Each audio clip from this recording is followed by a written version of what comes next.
Si tu penses que c'est en s'entraînant plus que tu vas gagner plus, je tue le suspense, t'as tout faux. Et ça s'explique par la physiologie de l'entraînement.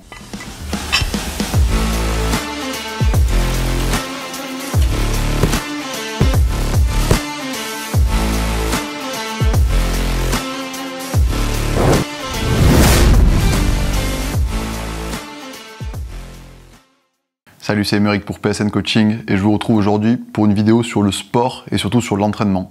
En gros, il faut voir l'entraînement comme un stress mécanique que vous faites subir à votre corps. Et face à ce stress, le corps il va soit s'adapter dans le bon sens, s'il y a eu un stress mécanique suffisant par exemple, soit il va se maintenir parce que le stress mécanique sera pas énorme, mais suffisant pour entretenir les qualités physiques actuelles, soit au contraire vous allez perdre en qualité physique si évidemment il n'y a pas d'entraînement ou que les entraînements sont vraiment trop faibles.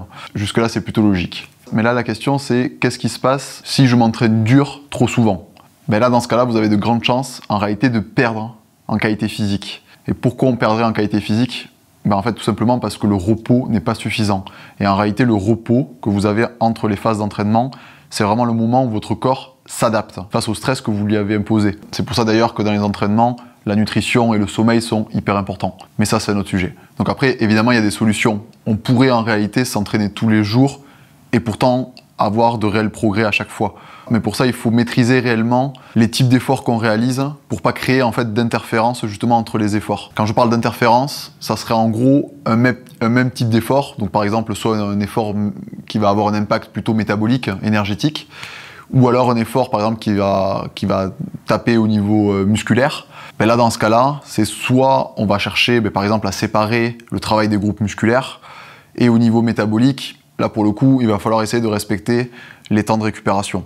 Donc en réalité, si on arrive à bien mixer tout ça, on pourrait effectivement s'entraîner tous les jours et avoir des bons résultats. Mais par contre, si on fait un même type d'effort qu'on répète tous les jours avec un stress mécanique important, là il y a de grandes chances au final que vous ayez le résultat inverse que celui que vous attendez. Parce que je vous le répète, la récupération ne sera pas suffisante. Et c'est vraiment cette récupération qui permet au corps de s'adapter et de progresser. Quand on est dans un impact trop fort, trop souvent, on est dans ce qu'on appelle le surentraînement.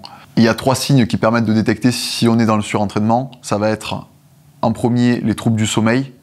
Ça va être évidemment la fatigue, la sensation de fatigue au quotidien. Et ensuite, on va avoir évidemment les performances qui vont diminuer. Ça, c'est les 3 signes principaux qui doivent vous mettre la puce à l'oreille sur la façon de vous entraîner pour que vous puissiez après adapter et obtenir évidemment les résultats souhaités. Donc en gros, ce que vous devez retenir dans cette histoire pour vos futurs entraînements, c'est d'essayer de varier en réalité les types d'efforts que vous réalisez ou par exemple les groupes musculaires que vous allez travailler pour pas mettre trop d'impact trop souvent, trop rapproché en réalité.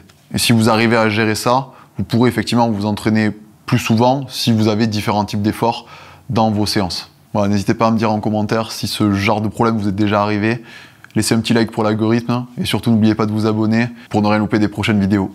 Salut!